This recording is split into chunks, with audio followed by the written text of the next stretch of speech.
right, it is a maiden edition of the program, and we want to say a very big welcome to you, our viewers. Thanking you again. At this time, critically from me to you, saying welcome and thanking you for joining us. Well, today, my guest is one who needs no introduction. He's not only a veteran journalist whose travesty in the media world had cut across so many areas of service as a journalist. Also taking cognizance of the fact that at another time he was also in the radio station, working in the broadcast station. So it's a mix of him in the print journalism and of course in the broadcast journalism put together. But he's a man who had served, like I said, and at one time he was the president of the Nigerian Board of Editors and of course re-elected for a second time as Guild president.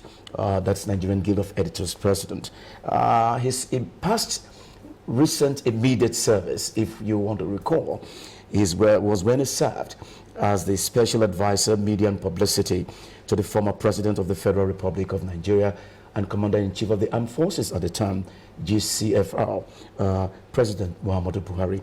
But today, our guest, a veteran journalist of repute, renowned for his decency and of course what he presents and what he represents in the sector, speaks volume. It's a great honor to have as my guest today, Mr. Femi Adeshina, officer of the Order of the Niger, OON, as my guest. I say very big welcome, sir. Thanking you. Thank you. For the honor to have you as my guest. Thank you. Thank you.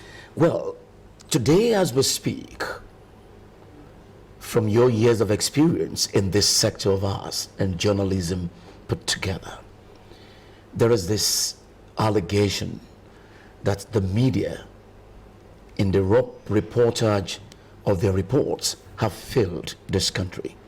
Do you agree with that? No, naturally no. I wouldn't agree. There is no institution that is perfect. Any institution run by man will always have its shortcomings. The media may have its shortcomings, but to say it has failed, no, that would be stretching it too much.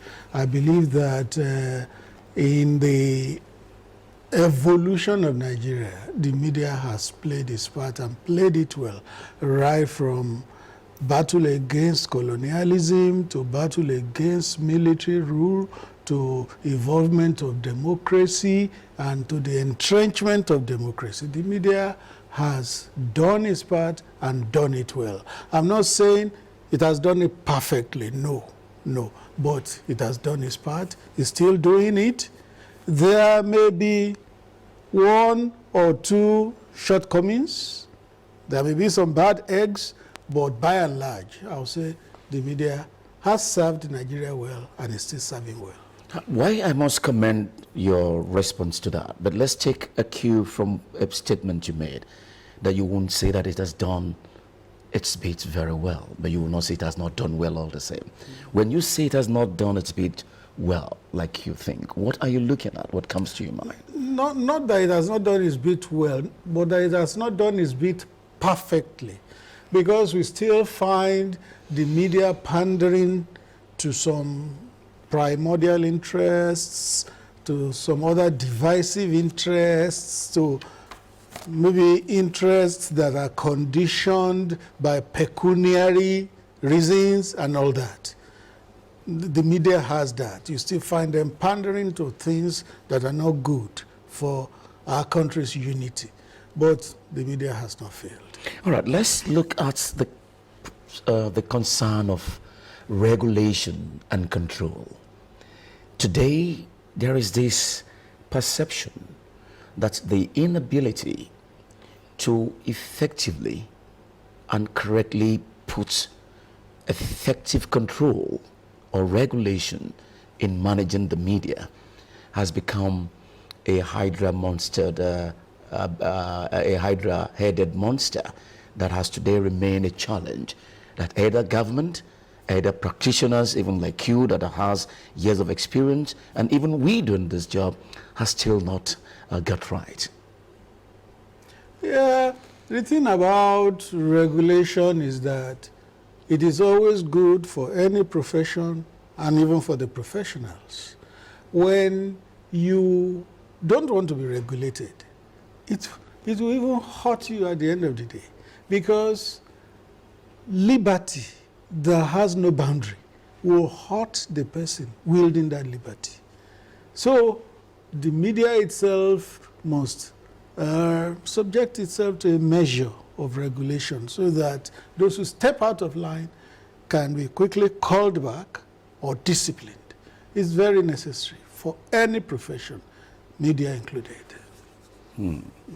But today it is seen as a problem where we cannot adequately and objectively say that whatever report we see today in the media, it's so difficult for people to want to take the story hook, line, and sinker, putting a question mark that can it be true? Unlike before, when whatever comes up on the media, a pedestal, is seen as not just sacrosanct, but it is seen as a referencing at any point. I saw it on TV. No, they said it on radio. No, the newspaper carried that report. But today, even at that, people still have this skepticism about the truism of what the media reports and what they say. Yes, a large part of that is caused by what is called citizen journalism. Citizen journalism, in which anybody that can get an internet-enabled tablet becomes a journalist. You can report anything, you can post anything, whether verified or not. It didn't used to be like that. The media used to be quite professional, in which you don't push out anything you have not verified. You don't push out something you have not balanced. But with the advent of citizen journalism, all that was thrown to the dogs. That's why you have so many stories that you cannot vouch for. If you read something online today, you will have to wait till tomorrow when the traditional media will come out to authenticate it. So that's a problem we have. But as a respected practitioner, does this bother you? Does it give you a thought for concern that, look, there is a need to really put things in the right perspective? It should bother anyone. It should bother anyone.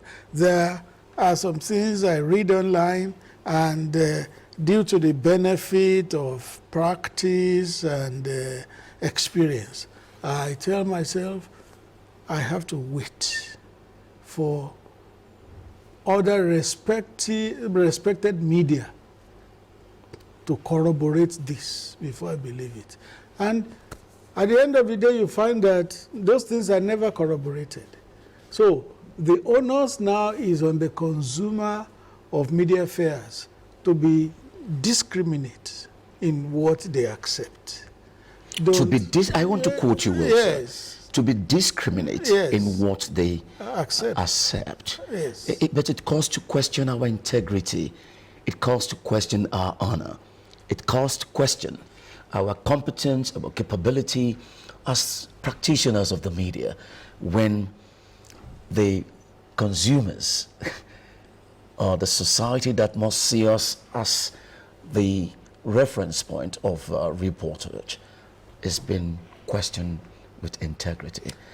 Yes, but it's that same society that is causing a large part of the issue, because citizen journalists belong to the society. They are the ones who just post anything. You just, because you have an internet-enabled tablet or platform in your hands, you just type anything and you post it. They are part of the problem. So the problem is not strictly that, or it's not 100% that of the trained media. A large part of the problem is caused by untrained citizen journalists. But a lot of people, with due respect to you, sir, may not understand that narrative that you and I are talking about. Trained, untrained. They won't see it from that perspective. They would rather say, they are the media practitioners in that collectivism of their word. And a school of thought is saying, can't we do something about it? Or can't something be done about it? Yes, I'm open to ideas. If I just hear this is what can be done, and I think, yes, it's a foolproof thing, I'm for it. But it's difficult. It is very difficult to curb the mass of Armageddon that has been unleashed on society in the name of citizen journalists. It's difficult. But the question now is, we have a government, and you know very well, sir, that the media, by virtue of our universally acclaimed status, we are recognized as members of the fourth estate of the realm, giving us a very special place of reckoning globally, uncontestable, that when you take away the executive, you take away the legislature, you take away the judiciary, the next in line for societal good of humanity is the media. And someone said, if we cannot now get it right, how can the society be better? It's a very dicey situation. Very, very dicey, I must tell you. The world cannot do without citizen journalists again, because technology has made journalism open to everyone. How do you curb it? How do you control it? The onus will be on the people themselves, particularly those who posture as citizen journalists, to then caution themselves and ensure that anything they are going to push out will pass the basic tests of good journalism. But do you know that a lot of these citizen journalists also do what they do for mischief? They are not giving out information to inform society, rather they want to misinform. Rather, they want to malign people. They have different sorts of things that motivate them. And that is the danger in it all. Your versatility in this area of journalism cannot be questioned. Thank you. And we know that by every standard, you symbolically represent a symbol of hope in journalism. From your years of experience, and of course, in the course of your service to the nation as a special advisor to Mr. President, immediate past president, you had come across so many we cannot tell. We see your responses also in managing some of these situations. But when you look at it generally, if we as practitioners allow this to continue, and there is no level at which, quoting you now, that we cannot, if I am referring you well, the control, the regulation is not only difficult, but seems not doable or realizable at all. So from your years of experience, managing this was a task for you. But how do you think we can continue this way if we must create a better society, a well-informed society, a well-educated society of today? I think basically what we need to do more is crime and punishment. What do you mean by crime and punishment? In Nigeria, a lot of people do the wrong things and they get away with it. That is why they will do it again. If you post a false story and you pass it off as a news story today, and you cause confusion in society, and nothing happens to you, you will do it again tomorrow. You will do it again day after the next. But if you push out something that is meant to cause disharmony in society and you can't justify it, the law must come after you. The law must come after you. I was with the former president in UAE some years back when he was serving in government, Abu Dhabi to be precise. And somebody was telling me that in that country, if you post something that is false and that is injurious to society, within minutes, wherever you are in that country, the law is knocking on your door. Does it happen here? The law is knocking on your door. They are knocking on your door. We'll come back to that. Because they will trace where that report came from. within minutes. Okay, we'll come to that in a minute. Let's just quickly take a break here, and we'll take it from that key out point. All right, we'll take another break at this point. We'll be right back after this time out.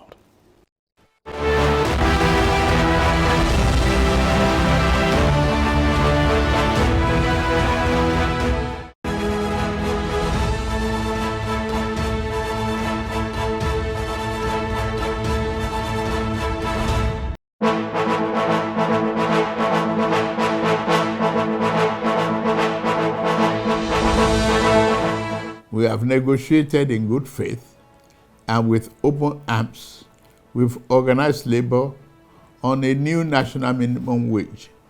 We shall soon send our executive bill to the National Assembly to enshrine what has been agreed upon as part of our law for the next 5 years or less. In the face of labor's call for national strike, we did not seek to oppress or crack down on the workers as a dictatorial government of the past would have done. We chose the path of cooperation over conflict. I understand the economic difficulties we face as a nation right now. Our economy has been in desperate need of reform for decades.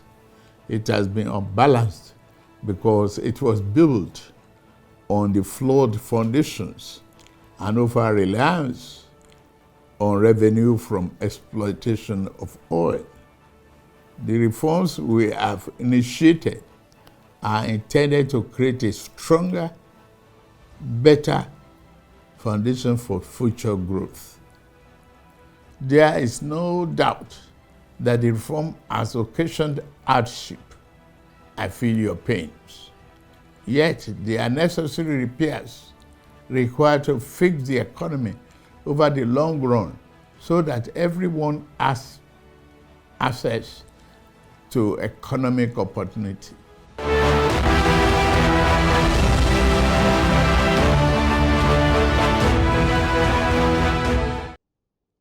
The Southwest Governors Forum, comprising the governors of Ogun, Dapo Abiodun, Oyo, Seyi Makinde, Osun, Ademola Adeleke, Ondo, Lucky Ayedatiwa, and Ekiti State, Abiodun Oyebanji, were welcomed by the host governor, Babajide Sanwo-Olu, alongside his deputy, Obafemi Hamzat, as they converged on the seat of power in Lagos early Monday morning at the Lagos House, Ikeja. The closed-door meeting kicked off at about 12 noon and it lasted about 4 hours. Emerging from the all-important meeting, Governor Babajide Sanwo-Olu, who read the communique on behalf of the governors, says after much deliberations, the forum has agreed that the region adopt Isewa Fun Ilewa as the Southwest anthem, whilst commending security operatives and the Amoteku network for working hard to maintain the relative peace in the region. He reaffirmed their commitment to supporting the creation of state police in the country. The governors also commended the Southwest Caucus at the House of Representatives for passing a bill recommending the establishment of the Southwest Commission, whilst it looks forward to the Senate towing the same line. On food security, the forum acknowledged the efforts of the federal government and decides that our various Honorable Commissioner for Agric at all of our states should begin to meet and set up a working template which will encourage collaboration based on each state's comparative advantage in the agricultural value chain. The Forum on Minimum Wage,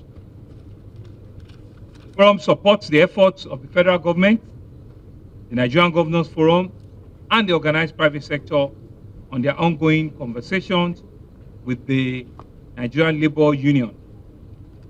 The Forum believes that the outcome will reflect a true fiscal federalism that we all preach, Isewa Fun Ilewa, as the Southwest anthem going forward. The governors commended the efforts of President Bola Tinubu at strengthening the nation's economy and infrastructure. They, however, asked that the federal government step up plans in rehabilitating federal roads in the region. They also condemned the agitation of the Yoruba nation by some groups of people, amongst other deliberations. The forum also encourages the federal government's effort on mineral resource exploitation. There should be a further collaboration between the federal government and states, especially in the areas of granting of leases to various investors. And the meeting further encourages the federal government to rehabilitate all other federal roads in the region. Forum agrees to strengthen the Dawn Commission on its operational efficiency and charges the Commission to focus on economic integration, cooperation, and investment promotion of the Southwest region. The Southwest Governors Forum also adopted Governor Babajide Sanwo-Olu as its chairman. He replaces the late and erstwhile governor of Ondo State, Rotimi Akeredolu. They also welcomed Lucky Aiyedatiwa into the forum as the Ondo State governor and congratulated him for winning the party ticket to contest for the next gubernatorial election. Adetola Kayode, LTV News.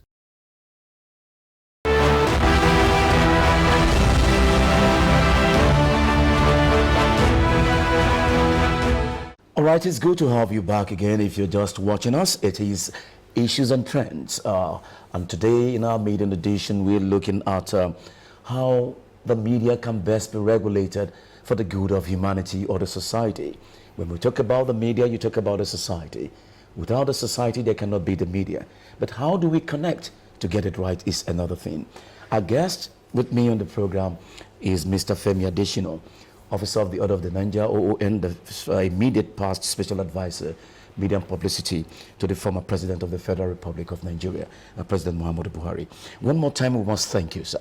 Now, let us take it from where you stopped earlier. You said you were with the former president in Abu Dhabi and there in the UAE.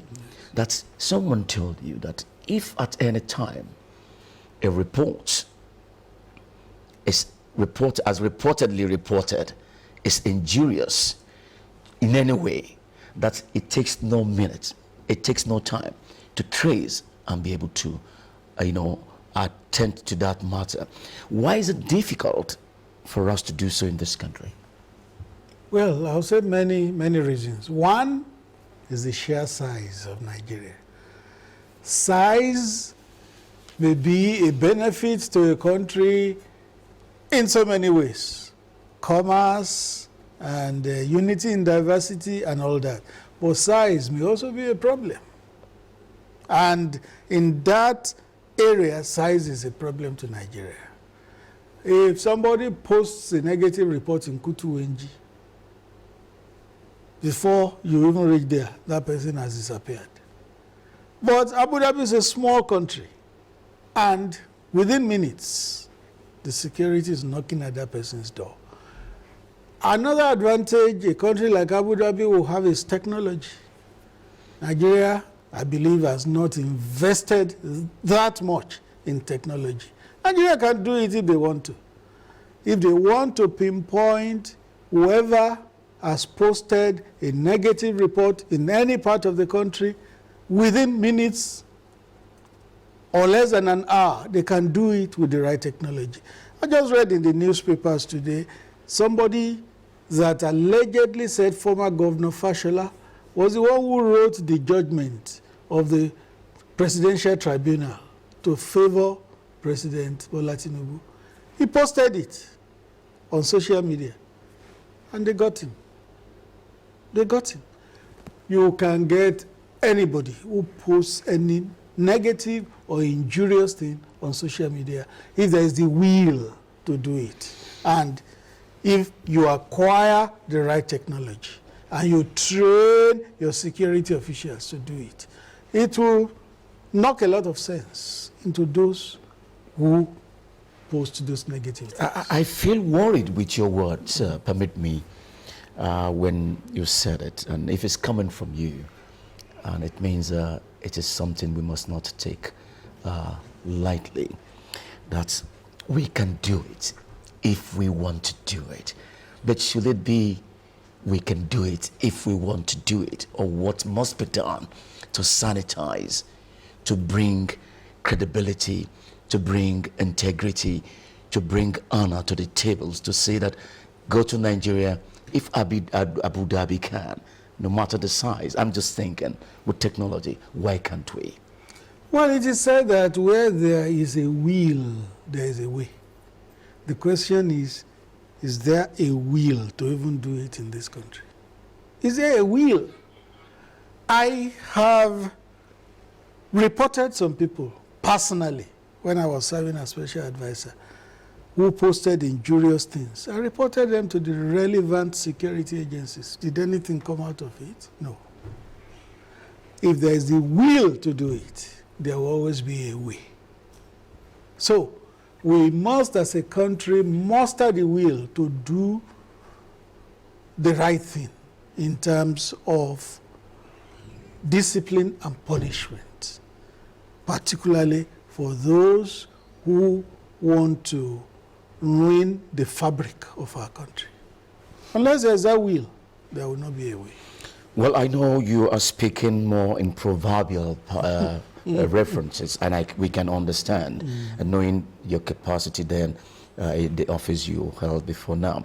But let us come back to the fact that, given this, some said to me that we can still look at the place of legislative angle to it, where we have the legislature, coming up, with bills or rules and regulations that could possibly, that's my words, correct, guide this imbalance that is not giving us that honor that is due in this sector. You know what has happened to those who attempted to champion such legislation in the past? They were taken as enemies of the people. Those who had mooted the idea of monitoring or controlling the social media in one way or the other, you know what they branded them? Oh, they want to muzzle the press. They want to muzzle freedom of expression. And so they will pit the public against such legislator who brings up that idea. And you'll find that after some time they will withdraw their legislation and hide their heads. So it's difficult to do through legislation. Legislation is good because that makes it punishable. If there is a law that has said, don't do this, and you contravene it, then it becomes punishable. Well, I believe we even have enough laws already. So said someone. Yes. Nigeria, in the books. In the books. We have so many that even applying some of them alone will still bring some sanity. Exactly. That's the inability to not interpret it. We are not lacking in laws. Someone said that. We are not lacking in So we're only lacking in what do we say now? Well, I said where there is a will, there is a way. The will to use those laws and punish those who infringe on those laws. So can we say we can hold government accountable for not doing what should be done if they are not given the will, the political will? Because people have always been stressing that point, and gets me worried that why must government wait? When government, someone said to me, after God, next is government. So that tells you the enormous power that governments wield if they want to do. Why mustn't they do that? Can we hold them accountable? Well, I told you that while I served in government, I reported 1 or 2 people to law enforcement agents, and nothing got done. Were they above the law then? Did we say they're above the law? No, they were not above the law. It was just the law that didn't want to go the whole hog in dealing with them. They could deal with them if they wanted. But this is something that has become detrimental to us. It is detrimental. So the will, until the will, you kept emphasizing. Yeah, exactly. Until the will is mustered, then nothing will change. Now, you said something here, sir, with due respect again to you. You mentioned the fact that even the practitioners themselves, you talked about primordial interest. You talked about mischief, not good intention to do what is right to be done as journalists or as reporters who should enlighten, inform the society, But I know that we are supposed, in our agenda setting role, we are supposed to give society issues that will guide, tailor, and direct good collective will. So where do we get this mischief? How do we interpret this mischief, this primordial interest, or not really wanting us, not getting it the way they should get it? Well, there is what we call proprietorial interest in the media. Once you see a newspaper and you see the slant of its reportage, you already know the interest of the proprietor of that newspaper. Once you hear a broadcast station and you see where they are taking their news story from, you already know the interest of the proprietor of that station. That is, it is there. It is a reality in Nigerian media. Primordial interest will always be there. Proprietorial interest will always be there. It's good. You must respect proprietorial interest, but not at the expense of ethical journalism. Not at the expense of ethical journalism. Not at the expense of ethical journalism. But that is where we are today. Yeah. Just see how newspapers slant their stories, find out who owns this newspaper. You already know that it's serving maybe the political interest or the judicial interest or the social interest of the proprietor. That is reality. You were at one time at Vanguard newspaper. Oh, yes. You were also at another time at the Sun newspaper. Oh, yes. You were also at another time at, I think, the Concord, if I'm correct. Oh, yes, the Concord. And you also served even here in Radio Lagos. Yes. Our own Radio Lagos. Yes. In all of these years of And I served at LTV. You also served at LTV. Amazing. This was why I did NYSC. Oh, did you NYSC here, sir? Yes, yes. Oh, that says a lot about your person here. Yeah. So, but in that time to now, what has changed? Was it at that time, in these your respective areas of services, to now, with what we see, what has changed? What are we getting wrong? What can't we be corrected? I'll say, yes, there's a lot of evolution in media practice. Because I served there in 1986. 86 to now is 38 years. You served here in Lagos Television? Yes, that's some 38 years ago. You can't compare the media 38 years to today. There's a lot of evolution in terms of technology, in terms of personnel, in terms of reach of the different news medium. A lot has changed between then and now. Particularly, everything you report goes into cyberspace now because you must leverage on technology. In the past, if you fed a story into public domain, it was just limited maybe to Lagos area. But now, once it's on the internet, it becomes global. So a lot has changed in 40 years in the way the media is done. But I'll say for good. I would not say everything has been negative. No, no. There may, in terms of personnel, I'll say yes, we may do more with committed journalists, not people who are doing committed journalists. Yes, not people who are doing the job half-heartedly. You know, a lot of people, not just in journalism, in almost all professions, are just there saying, let me stay here until something better comes. It's in all professions today. So that is a development in journalism between then and now. But I'll say a lot is better. All right, we take another break at this point to conclude when we come back with my guest. And of course, when we come back, we'll be taking a look at what he said, the ethical conduct of journalism that we have lost today as against the conflict of that interest, the primordial interest which today has relegated or rather put in negative perspective the trust and confidence in that which people should trust with confidence in the way we report as journalists today. He said, what has changed, I did ask, and that what has changed is what we're saying. We'll come back to that when we return.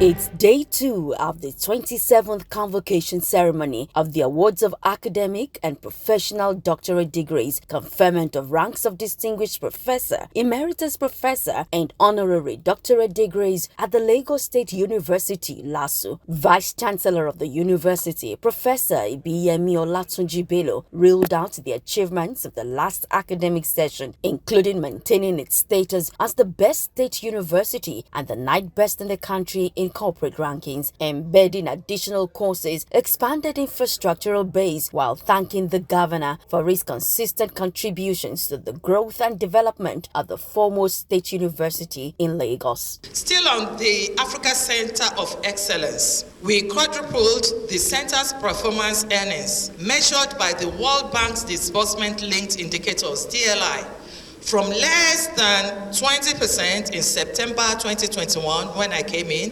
to over 75% as at April 2024. The governor of Lagos and visitor to the institution, Babajide Sanwo-Olu, reinforced his administration's unwavering commitment to empowering students in all of its universities, ensuring they produce great future leaders and problem solvers. He, however, enjoined the people not to underestimate young people who must also thirst for energy and enthusiasm to excel in academics, sports, and societal development. As leaders, it is our responsibility to ensure that the products of our educational system remain relevant and they are effective in profiling solutions to societal problems. Therefore, delighted to see that our university, Lagos State University, is dedicated to achieving the goals of ensuring that our education and indeed our graduates remain a vital tool for human and societal development. The governor, who gave great kudos to the members of staff and students of LASU for making the state proud, also announced a 10 million naira donation to the best graduating student, Olaniyi Olawale of Accounting Education Department. So I want to congratulate Olaniyi. This is a moment of great pride, not just for you, but for all of us. And for me personally to celebrate and to honor you, I will announce a very small token of 10 million naira recognition. Aside the 89 doctors of philosophy and 66 professional doctorate degrees, LASU also conferred awards on distinguished personalities and academics, the rank of distinguished professor and Professor Amidu Sani, emeritus professor and Professor Martins Anete Kai, and honorary doctorate degree on Prince Tajuddin Olusi, MON, OON, and Prince Dr. Samuel Adedoyin OFR Adetola Kayode, OTV News.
Well, still very much here, wherever you are watching us. With me is Mr. Femi Adeshina, OON, and of course, sharing his thoughts and views with us on that which is his own area of professional calling, looking at how we can manage, regulate, control if possible, or rather see how best practitioners of the media should best do their job in the way it should be done, to give that integrity, to give that ethical conduct, to give that honor, to give that dignity to that profession, which today is not where it should be when we look at the negativity, the import of the wrong perception that people see the media with today.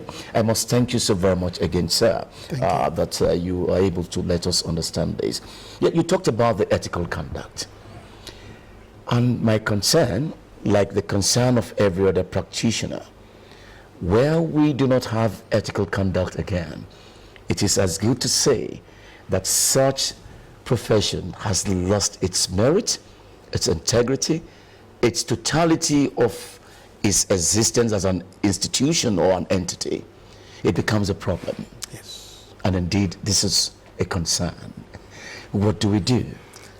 Well, when you lose ethical conduct, ethical essence, the profession goes to the dogs.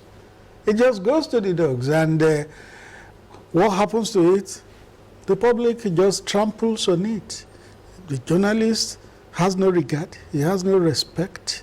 They just believe that all it takes is to induce you, and you will tilt and slant stories to favor them. That is a very negative perception of the media. Therefore, the first thing I would like to say is every journalist must begin to see himself as an ethical journalist.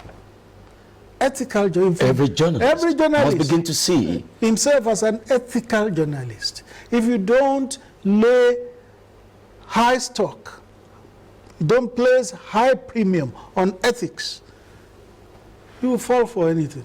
They say if you don't stand for something, you will fall for anything. So we must begin to have a crop of journalists who see themselves as ethical professionals.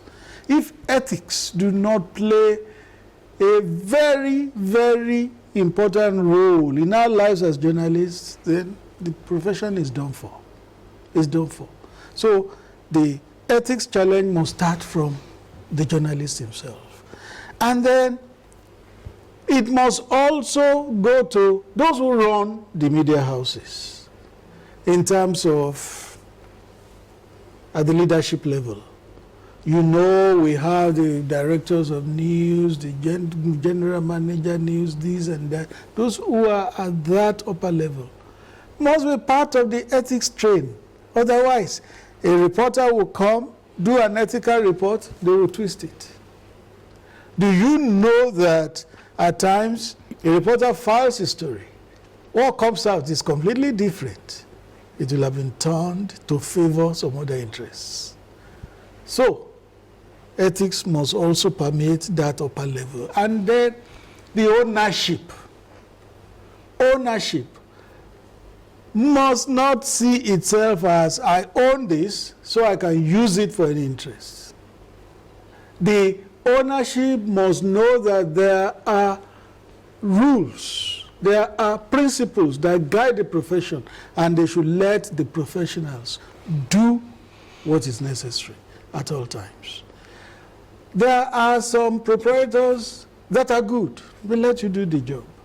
But there are some that are overbearing. This is what I want, this is the direction I want to go, and that is the direction you must go. Those ones are not good for the profession. So it is very, very important that every stakeholder along the chain begins to value ethics in the profession.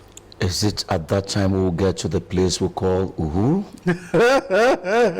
Or can we ever get to that place when we can now say Uhuru? We will get near there. You know, we may never be able to get to that point when we say Uhuru, but we will be near there, near there. There will always be challenges one way or the other. But we will be able to hold our heads above the water. So where do we place here's institutions of the media? Whether you want to take a look at it from the pedestal of groupings or association. Here I mean, sir, we have the Nigerian Union of Journalists. Yes. We have the National and State Council. We have the Nigerian Guild of Editors. We have the Broadcasting Organization of Nigeria. And I think on and on we have such credible entities Yes. that are supposed to serve, regulate, guide, counsel, tilt this course of journalism professionally the way it should go. But here we are seeing that rather than seeing an impact of their entity in what we do, like we're calling for this ethical conduct, we do not see a grip of them having a control, but rather we see it more of a social entity of a gathering of colleagues, not really serving the interest of what that practitioner or that profession should serve. Is it also a worry to you at times when you think about this? It's not just a worry, it's a tragedy. It's a tragedy. If you have group associations that cannot stand for what will elevate the profession, it's a tragedy.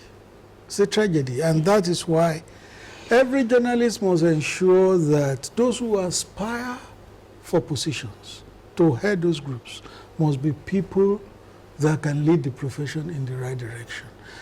I must confess to you that a lot of people have mercantile intentions in aspiring for positions. They just want to hold those positions so that they can use it to advance themselves, advance their financial well-being and all that.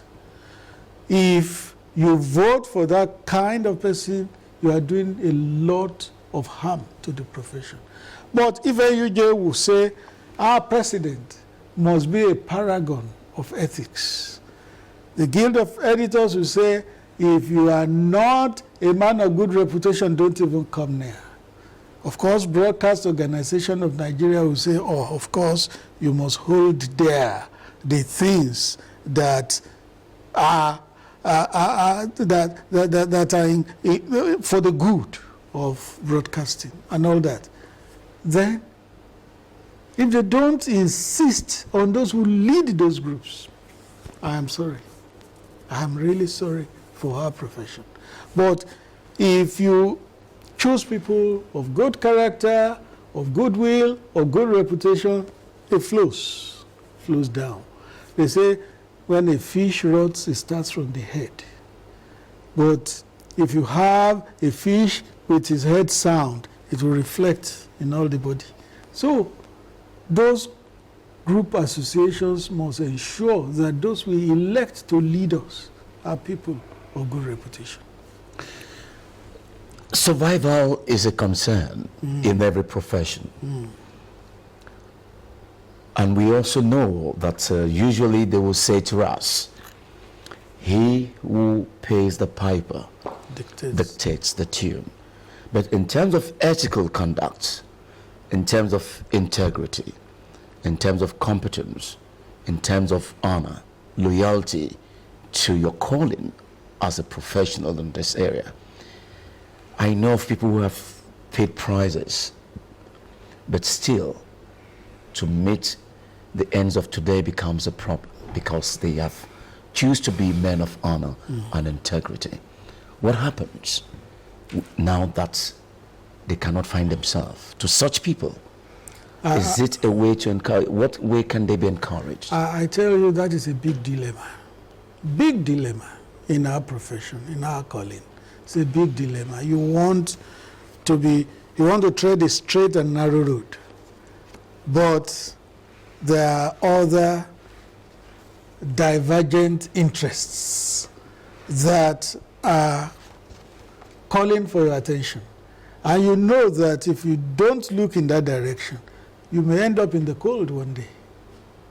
It's a big, big dilemma. And what I'll say is that anybody that will own a media house must be somebody of proven competence in terms of funding. In terms of funding that media house, in terms of paying salaries. When a media house owes salaries 6 months, 8 months, 10 months, the first thing that goes through the window is ethics.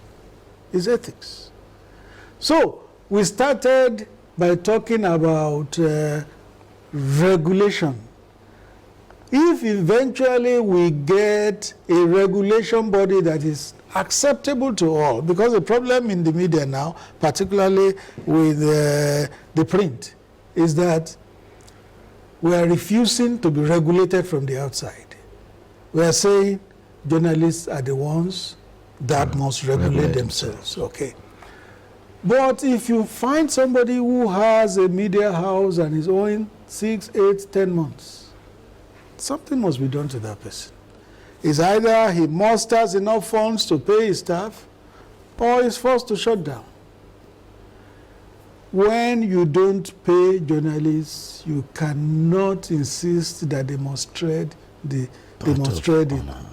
straight and narrow path. That is the problem. I must thank you very sincerely, sir, but what will be your parting words to leave us with? You're short. Yes, I would just like to say that Nigeria, it's a country that has very good professionals in all fields. In all fields. Journalism is not different. Let us run this profession in a way that it will redound to the good of our country, to the respect of our country. That the Nigerian public can trust us, they can have confidence in us. Even the international public can say, yes, Nigerian journalists are good. It is very, very important that we begin to practice our profession in a way that is prescribed. Well, thank you one more time for the honor to have you, sir, Thank you. guys. Thank Thank you. you so very much, Thank you. Mr. Femi Adeshina. My pleasure.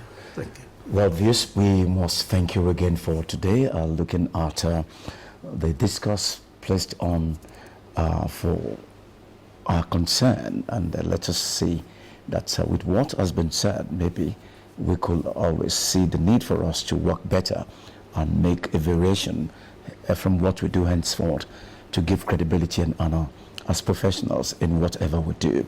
We must thank you again for today. We'll see you same time next week. Thank you for joining us.